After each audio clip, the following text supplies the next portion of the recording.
हाय।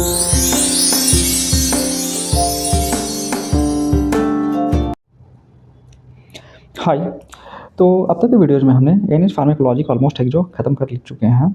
तो अब हम लोग एएनएस फार्माकोलॉजी का जो लास्ट पार्ट बचा हुआ है, उसे हम लोग स्टार्ट करने जा रहे हैं। It's the part of glaucoma and it's treatment.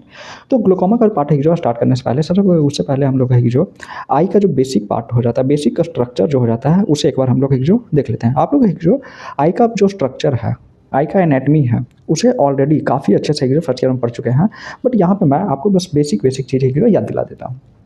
जैसे कि आउटरमोस्ट पार्ट जो आई का हो जाता है, it's the thing what we are going to call it as it's a sclera. जो आई हो जाता है, इसका आउटरमोस्ट पार्ट क्या होता है, देन इट्स अ स्क्लेरा। और ये जो पोस्टीरियर फिफ्थ सिक्स्थ पार्ट को एक जो कवर किए हुए रहता है आई के, और ये जो ओपेक की नेचर हो जाता है। और आई का जो स्क्लेरा का जो एंटीरियर पोर्शन होता है, इसको हम लोग कॉर्निया कह देते हैं। और स्क्लेरा और कॉर्निया जिस पॉइंट पे मिलता है उसको स्क्लेरल कॉर्नियल जंक्शन कहते हैं। और इसी जंक्शन के जस्ट बिहाइंड एक कैनाल प्रेजेंट होता है, there is canal that is present, और उस कैनाल का नाम हो जाता है कैनाल ऑफ स्लिम। और ये जो कैनाल ऑफ स्लिम हो जाता है, इसके थ्रू जो ट्राइविकुलर आउटफ्लो हो जाता है, जो एक्वस ह्यूमर जो एक जो ड्रेन करते हैं बाहर ट्राइविकुलर आउटफ्लो के थ्रू, ये एक जो कैनाल ऑफ स्लिम के थ्रू ही करते हैं। तो अब मैं आगे बात करता हूँ, it's the middle layer that is the choroid. तो मिडिल लेयर में कोरॉइड, सिलियरी बॉडी और एक जो आइरिस, ये तीनों आ जाते हैं। तो कोरॉइड एक जो highly vascularized middle layer of the eye हो जाते हैं। इनर मोस्ट लेयर है जो आई का जो रहता है, इट्स अ रेटिना। और यहाँ पे आइरिस और जो कॉर्निया, ये दो के बीच में जो एंगल हो जाते हैं, इट्स इरिडो कॉर्नियल एंगल। यही जो एंगल हो जाता है ट्राइविकुलर में सर्कुलर। तो यहाँ पे ही जो वन मोर आउटफ्लो जो हो जाता है, इट्स यूवियो सैक्रल आउटफ्लो, जिसके थ्रू एक जो एक्वस ह्यूमर हो जाते हैं वही जो ड्रेन करते हैं। तो 90% एक्वस ह्यूमर एक जो ट्राइविकुलर जो मेसवर्क हो जाता है, ट्राइविकुलर आउटफ्लो हो जाता है, उसके थ्रू एक जो ड्रेन करते हैं। और जो ऑलमोस्ट 9 to 10% जो एक्वस ह्यूमर होते हैं, वही जो यूवियो सैक्रल आउटफ्लो के थ्रू एक जो ड्रेन करते हैं। तो आई में फर्दर हम आते हैं। तो आई में एक जो फर्दर प्रोसीड करने से पहले मैं ड्रियासिस और मायोसिस दोनों के बीच में एक जो क्लियर डिफरेंस एक जो बता देता हूँ। तो पुपिल का डायमीटर जब नॉर्मल डायमीटर से डिक्रीज करता है, देन इसको हम लोग मायोसिस कहते हैं। और यही डायमीटर जब पुपिल का एक जो इंक्रीज करता है, देन इसको हम लोग मिड्रियासिस कहते हैं। देन एक जो इसमें एक जो आइरिस होता है, उसका दो मेन मसल्स का ये इन्वॉल्वमेंट होता है।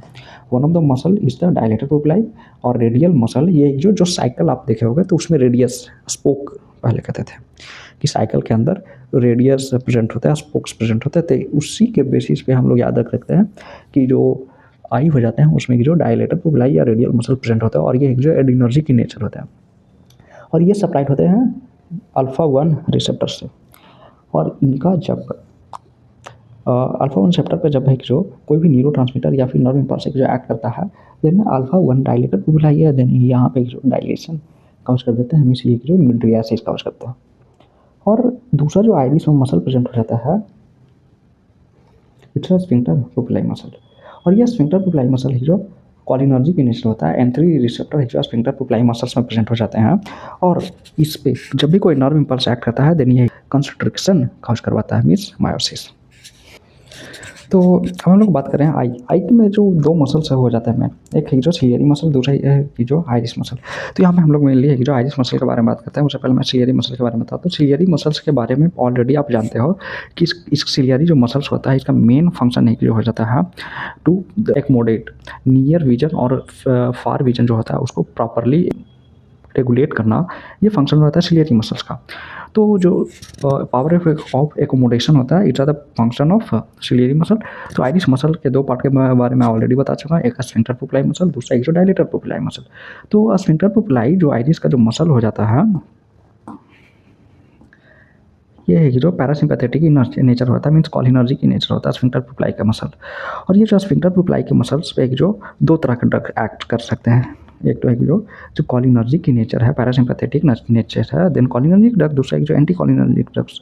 देन एक जो जब कॉलिनर्जिक ड्रग्स स्फिंक्टर पुपिलाई पे एक्ट करते हैं, देन ये जो कॉन्ट्रैक्शन काउज कर देते हैं स्फिंक्टर पुपिलाई मसल्स का। और ये जब स्फिंक्टर पुपिलाई मसल का कॉन्ट्रैक्शन काउज करते हैं, देन यहाँ पे एक जो होता है मायोसिस। और यहाँ पे कॉन्ट्रैक्शन और स्फिंक्टर पुपिलाई के कारण यहाँ इसको हम लोग कहते हैं एक्टिव मायोसिस। वही एंटी कॉलिनर्जिक ड्रग्स जब स्फिंक्टर पुपिलाई मसल्स पे एक्ट करते हैं, देन ये स्फिंक्टर पुपिलाई का काउज करते हैं रिलैक्सेशन। और यहाँ से हो जाता है जब स्फिंक्टर पुपलाई जो मायोसिस करने वाला मसल है, ये जब एक जो ब्लॉक हो जाता है, देन अल्टीमेटली जो डायलेटर पुपलाई मसल है वो एक जो फंक्शन को ओवरटेक कर लेता है और ये जो डायलेशन काउज करवाता है, जिसको हम लोग कह देते हैं पैसिव मिड्रियासिस। अब हम लोग दूसरे मसल्स के बारे में बात करने जा रहे हैं, that is the dilator pupillae muscle. ये सिंपैथेटिक इन नेचर हो जाता है, मीन्स एक जो एड्रिनर्जिक इन नेचर होता है और इसमें एक जो दो तरह का ड्रग्स है ये सप्लाइड होता है, एक जो एड्रिनर्जिक, दूसरा एक जो एंटी एड्रिनर्जिक ड्रग्स। तो एड्रिनर्जिक ड्रग्स जब देते हैं देन ये एक जो कॉन्ट्रैक्शन काउज करवाता है डायलेटर पुपिलाई मसल्स का, और ये कॉन्ट्रैक्शन ऑफ डायलेटर पुपिलाई के मसल्स के कारण एक्टिव मिड्रियासिस हम लोग कह देते हैं, डायलेशन काउज कर देता है। और वही जब एंटी एड्रिनर्जिक ड्रग्स देते हैं देन एक जो डायलेटर पुपिलाई मसल्स को रिलैक्स कर देता है, और यहाँ पे जब डायलेटर पुपिलाई मसल्स को एक जो ब्लॉक करता है देन एक जो अल्टीमेटली जो फंक्शन होता है वो स्फिंक्टर पुपिलाई को ओवरटेक कर लेता है and it's a going to cause the passive miosis, sorry it's a passive miosis. जो एक जो इंक्रीज इंट्रा ऑक्यूलर प्रेशर के कारण होता है। तो नॉर्मल इंट्रा ऑक्यूलर प्रेशर एक जो होता कितना है, 10 to 20 mm ऑफ Hg, और स्लाइट इंक्रीमेंट भी होता है इस नॉर्मल इंट्राऑक्यूलर प्रेशर में, देन इसको हम लोग ग्लूकोमा कह देते हैं। Even more than pressure more than 21 mm of Hg glaucoma का जो रिप्रेजेंट करता है। और ये जो ग्लूकोमा जब होता है it's going to cause the nerve damage that can lead to blindness, और इसी को हम लोग जो इंट्राऑक्यूलर प्रेशर का जो इंक्रीमेंट होता है इसको हम लोग ऑक्यूलर हाइपर टेंशन भी कह सकते हैं। We can call it as ocular hypertension। इसका मेन रीज़न है जो या तो एक्वस ह्यूमर का एक्सेसिव प्रोडक्शन हो जाता है या फिर एक दूसरा कि जो एक्वस ह्यूमर का जो ड्रेनेज होता है वो एक जो डिक्रीज्ड ड्रेनेज हो जाता है। तो एक्वस ह्यूमर को सीक्रेट कौन करता है, it's ciliary body that secrets aqueous humour. तो जो एक्वस ह्यूमर का ड्रेनेज होता है ये जो मेनली दो पाथवे के थ्रू होता है, एक यूवियो साइकिल आउटफ्लो जिसके थ्रू एक जो 10% of the aqueous humour are being drained out, and trabecular outflow pathway जिसके थ्रू एक जो 90% of the aqueous humour are being drained out. Trabecular outflow से पास करने के बाद ये स्लिम्स कैनाल में जाते हैं, कैनाल ऑफ स्लिम में, there after it's going to episcleral venous system. अब मैं आपको एक जो टाइप्स ऑफ ग्लूकोमा के बारे में बताता हूँ। ग्लूकोमा में लिए जो दो तरह का हम लोग पढ़ते हैं, एक हो जाता है ओपन एंगल ग्लूकोमा, दूसरा एक जो closed angle glaucoma. Open angle जो ग्लूकोमा होता है ये मेनली जो ओल्ड एज में होता है और ये एक जो जेनेटिक प्रीडिस्पोजिशन के कारण होता है। यहाँ पे एक जो ट्राइविकुलर जो मेसवर्क होता है वो एक जो अपना पेटेंसी जो होता है उसको लूज कर देते हैं, उसके कारण जो ओपन एंगल ग्लूकोमा हो जाता है, and it's going to occur due to the clogging of drainage canal. जो ड्रेनेज कैनाल हो जाता है उसमें क्लॉगिंग होता है, उसके कारण जो ओपन एंगल ग्लूकोमा। तो दूसरा तरह का जो ग्लूकोमा हो गया it's a closed angle glaucoma, और ये जो होता है due to the narrowing of the angle between the iris and cornea, जिसको हम लोग इरिडो कॉर्नियल जंक्शन कहते हैं, उसका एक जो नैरोइंग के कारण एक जो हो जाता है। और ये एक जो एक इमरजेंसी कंडीशन होता है, इसमें एक जो इंट्रा ऑक्यूलर प्रेशर हो जाता है, यहाँ पे एक जो स्लो प्रोग्रेसिव ऑनसेट नहीं होता है, ये एक जो इमीडिएट मतलब ऑनसेट हो जाता है। इसका जो इंट्रा ऑक्यूलर प्रेशर हो जाता है इनके साथ तो closed angle glaucoma it's going to rise immediately, और यहाँ पे एक जो रैपिडली, और यहाँ पे एक जो इमीडिएट ट्रीटमेंट का नीड है जो होता है। और इसके ट्रीटमेंट के केस में जो क्या बताया जाता है, एक जो मिड्रियाटिक्स हैं नॉर्मली एक जो क्लोज्ड एंगल ग्लूकोमा में जो कॉन्ट्राइंडिकेटेड होते हैं। जो क्लोज्ड एंगल ग्लूकोमा हो जाता है इसका जो अल्टीमेटम ट्रीटमेंट हो जाता है इट्स सर्जरी लेजर इरिडोटॉमी। तो अब हम लोग फर्दर जो एक्वस ह्यूमर है उसके बारे में थोड़ा सा बात करते हैं कि एक्वस ह्यूमर जो है उसको एक जो कैसे हम लोग उसके प्रोडक्शन को एक जो अफेक्ट करते हैं या कैसे what are the drugs that are going to decrease their production, और ये उसका आउटफ्लो को कौन कौन से ड्रग्स जो बढ़ा सकते हैं। तो ये aqueous humour decrease production from the blood vessels by the alpha agonist. Alpha agonist एक जो ब्लड वेसल्स होता है सप्लाइंग द सिलियरी बॉडी उसको एक जो कंस्ट्रिक्ट करते हैं due to the decreased blood supply. Aqueous humour का प्रोडक्शन एक जो डिक्रीज्ड हो जाता है, and decreased secretion from the ciliary epithelium और by the drugs alpha 2 agonist, beta blockers and carbonic anhydrase inhibitors. तो अब हम लोग बात करने जा रहे हैं एंटी ग्लूकोमा ड्रग्स के बारे में। तो एंटी ग्लूकोमा जो भी ड्रग्स होता है उसको हम लोग मेनली जो दो पार्ट में डिवाइड करते हैं। एक जो पार्ट है एक जो सिक्रीशन होता है एक्वस ह्यूमर का उसके एक जो सिक्रीशन को डिक्रीज करेगा, दूसरा एक जो आउटफ्लो है एक्वस ह्यूमर का उसके एक जो आउटफ्लो को एक जो इंक्रीज करेगा। तो एक्वस ह्यूमर के सिक्रीशन को एक जो डिक्रीज कर देते हैं उनमें एक जो अल्फा 1 एगोनिस्टिक ड्रग्स हो जाते हैं, अल्फा 2 एगोनिस्टिक ड्रग्स हो जाते हैं, फिर एक जो बीटा ब्लॉकर्स और एक और ड्रग हो जाता है इट्स कार्बोनिक एनहाइड्रेज इनहिबिटर्स। तो अल्फा 1 एगोनिस्टिक में एक जो डिपी विफ्रीन आ जाते हैं, और जो अल्फा 2 एगोनिस्टिक ड्रग हो जाते हैं इसमें एक जो जो ब्राइमोनिडीन और एप्राक्लोनिडीन आ जाते हैं। और बीटा ब्लॉकर्स में timolol, beta एक्सोलॉल, carbonic anhydrase inhibitors में जो एसिटाजोलामाइड आ जाते हैं। और जो ड्रग्स एक्वस ह्यूमर का जो आउटफ्लो है उसको एक जो इंक्रीज करने का काम करते हैं, उसमें एक जो मेनली आ जाते हैं दो तरह के ड्रग्स। एक तो जो ट्राइविकुलर आउटफ्लो को एक जो इंक्रीज करेंगे, दूसरे ग्रुप ऑफ ड्रग जो हो जाते हैं वो एक जो यूवियोसाइक्लिक आउटफ्लो को एक जो इंक्रीज करेंगे। तो ट्राइविकुलर आउटफ्लो को इंक्रीज करने वाले ड्रग्स में आ जाते हैं मायोटिक्स, जिसका नाम हो जाता है पाइलोकार्पिन, फाइसोस्टिगमिन। और यूवियोसाइक्लिक आउटफ्लो को इंक्रीज करने वाले ड्रग्स में आ जाते हैं PGF2 अल्फा एगोनिस्ट। और इसमें जो हो जाते हैं लैटानोप्रोस्ट और एक जो ब्रीमेटोप्रोस्ट। तो हम लोग जो आगे बात करते हैं अल्फा 1 एगोनिस्टिक ड्रग्स के बारे में, जो एक जो ग्रुप ऑफ ड्रग्स हो जाते हैं जो एक जो एक्वस ह्यूमर के सिक्रेशन का एक जो डिक्रीज करेंगे। तो डिपिवेफ्रिन हो जाता है, it's a pro drug of the adrenaline. Adrenaline चूंकि एक जो आइरिस है वहाँ पे एक जो डायरेक्टली जाके एक्ट नहीं कर सकता है, देन एक जो कॉर्नियल बैरियर है उसको क्रॉस नहीं कर सकता है, इसलिए हम लोग डिपिवेफ्रिन देते हैं। And dipivefrin is a pro drug of adrenaline, it's going to decrease the production of aqueous humour. जो एक्वस ह्यूमर है उसके प्रोडक्शन को एक जो डिक्रीज करता है अल्फा 1 पे एक जो ये डिपिवेफ्रिन एक्ट करेंगे एड्रीनलिन और वैसो कंस्ट्रिक्शन एक जो कॉज कर देंगे। It's can adrenaline can not cross the corneal barrier. और ये डिपिवेफ्रिन कॉर्नियल बैरियर को क्रॉस कर सकते हैं, और ये एक जो कॉर्नियल बैरियर को क्रॉस करने के बाद अपने एक्टिव फॉर्म में आते हैं, दैट इज एड्रीनलिन। तो इसका साइड इफेक्ट क्या क्या हो जाता है?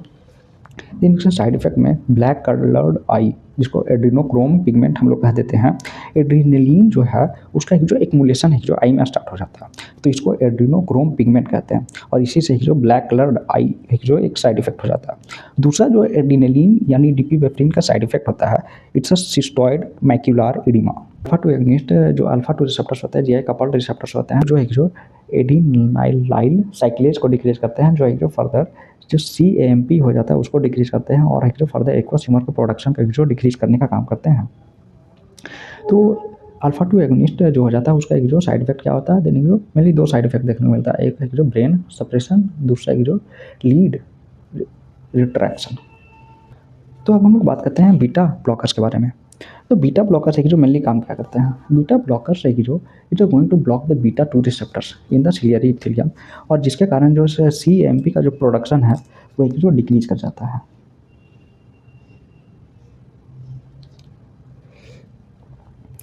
और CAMP के प्रोडक्शन के डिक्रीज में कारण यहाँ पे जो एक्वस ह्यूमर जो है उसका एक जो प्रोडक्शन एक जो डिक्रीज कर जाता है। तो बीटा ब्लॉकर्स में जो बात करें, देन जो इसके ड्रग्स को जो दो पार्ट में क्लासिफाई करेगा, एक नॉन सेलेक्टिव, दूसरा एक जो कार्डियो सेलेक्टिव। तो कार्डियो सेलेक्टिव में बीटा एक्सोलॉल हो जाते हैं, जो एक जो ज़्यादा मोस्टली बीटा 1 जो रिसेप्टर होता है उसको ब्लॉकेट का काम करते हैं। और एक जो नॉन सेलेक्टिव ड्रग्स हो जाता है उसमें जो टिमोलॉल और कार्टिनोलॉल आ जाते हैं। तो अब हम लोग अगले ड्रग्स के बारे में बात करते हैं, it's a carbonic acid inhibitors. तो कार्बोनिक एसिड इनहिबिटर्स का एक जो यहाँ पे नीड कैसे पे क्यों पड़ जाता है? देन जो एक्वस ह्यूमर होता है उसका फॉर्मेशन के लिए एक जो बाइकार्बोनेट का नीड हो जाता है, और कार्बोनिक एसिड इनहिबिटर एक जो बाइकार्बोनेट का जो फॉर्मेशन होते हैं उसको एक जो स्टॉप कर देते हैं। और ये कार्बोनिक एसिड इनहिबिटर्स एक जो फर्दर एक्वस ह्यूमर के सिक्रीशन को एक जो प्रोडक्शन को एक जो डिक्रीज कर देते हैं। ये H2CO3 कार्बोनिक एनहाइड्रेज एंजाइम के प्रेजेंस में H+ और बाइकार्बोनेट का फॉर्मेशन होता है। यही बाइकार्बोनेट है जो एक्वस ह्यूमर के सिंथेसिस के लिए नेसेसरी होता है।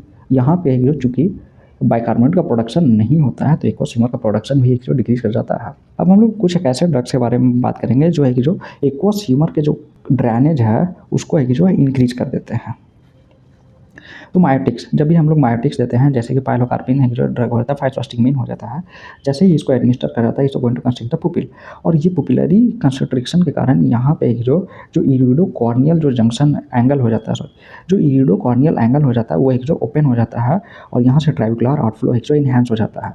तो इसीलिए जो मायोटिक्स हो जाते हैं जैसे कि पाइलोकार्पिन, फाइसोस्टिगमिन, उसको एक जो दिए जाते हैं। लेकिन एक जो ये मायोटिक्स है इसको एक जो ओपन एंगल ग्लूकोमा में एक जो प्रीफर नहीं करा जाता है।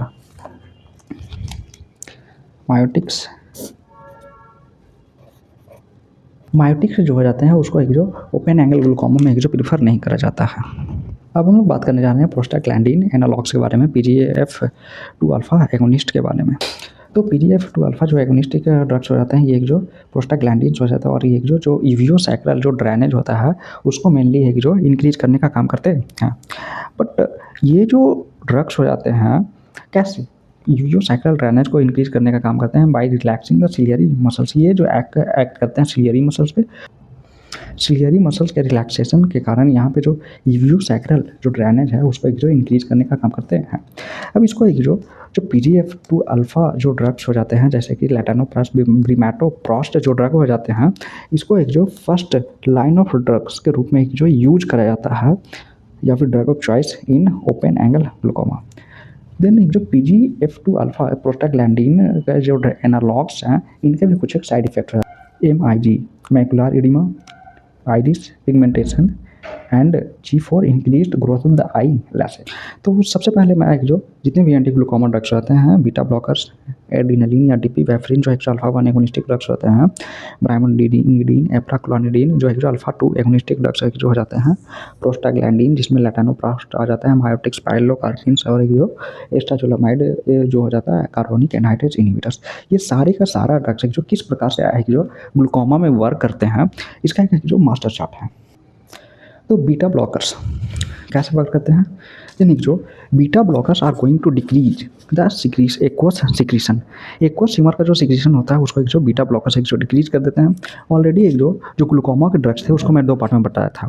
एक जो पार्ट हो जाता है ग्लूकोमा के ड्रग्स का जो एक जो एक्वस सिमर के सिक्रीशन को डिक्रीज करेंगे, दूसरा एक जो एक्वस सिमर के ड्रेनेज है उसको एक जो इनहेंस करेंगे। तो एक्वस सिमर के सिक्रीशन को डिक्रीज करने में बीटा ब्लॉकर्स अल्फा 1 एगोनिस्टिक में एड्रेनालिन या डिपिवेफ्रिन आ जाते हैं, ब्राइमोनिडीन और कार्बोनिक एनहाइड्रेज इनहिबिटर, ये सब एक्वस सिमर के सिक्रीशन को जो डिक्रीज करते हैं। तो यहाँ पे अब हम लोग बात करते हैं एक्वस सिमर के ड्रेनेज के बारे में जो 2 तरह से होता है, ट्राइवुकुलर आउटफ्लो और एक जो यूरियोसाइक्लिक आउटफ्लो। तो बीटा ब्लॉकर्स का इस पर एक जो कोई इफेक्ट नहीं होता है। एड्रेनालिन या डिपिवेफ्रिन एक जो दोनों का दोनों ट्राइवुकुलर आउटफ्लो और यूरियोसाइक्लिक आउटफ्लो दोनों को आउटफ्लो को एक जो इंक्रीज करने का काम करता है। और ब्राइमोनिडीन या एप्राक्लोनिडीन जो हो जाता है ये ट्राइवुकुलर आउटफ्लो को एक जो इन्हेंस नहीं करता है, बट ये यूरियोसाइक्लिक आउटफ्लो को एक जो इंक्रीज करने का काम करता है। प्रोस्टाग्लैंडिन जो एनालॉग ड्रग्स हो जाते हैं वो एक जो ट्राइवुकुलर आउटफ्लो एज वेल एज यूरियोसाइक्लिक जो आउटफ्लो होता है उसको एक जो इंक्रीज करने का काम करते हैं। मायोटिक से जो ड्रग हो जाते हैं ये मायोटिक से जो ट्राइवुकुलर आउटफ्लो को तो इंक्रीज करते हैं बट यूरियोसाइक्लिक आउटफ्लो को इंक्रीज नहीं करते हैं। और जो कार्बोनिक एनहाइड्रेज इनहिबिटर्स होते हैं ये ना ही ट्राइवुकुलर आउटफ्लो ना ही यूरियोसाइक्लिक आउटफ्लो को इंक्रीज करने का काम करते हैं। तो आज हम लोग एएनएस फार्मेकोलॉजी का जो लास्ट पार्ट बचा हुआ था उसमें हम लोग ग्लूकोमा, आई के basic structure, iris muscles, glaucoma का ट्रीटमेंट वो सारे के सारे आज हम लोग डील कर चुके हैं। तो अगले वीडियो में हम लोग स्टार्ट करने वाले हैं ड्रग्स एक्टिंग ऑन किडनी।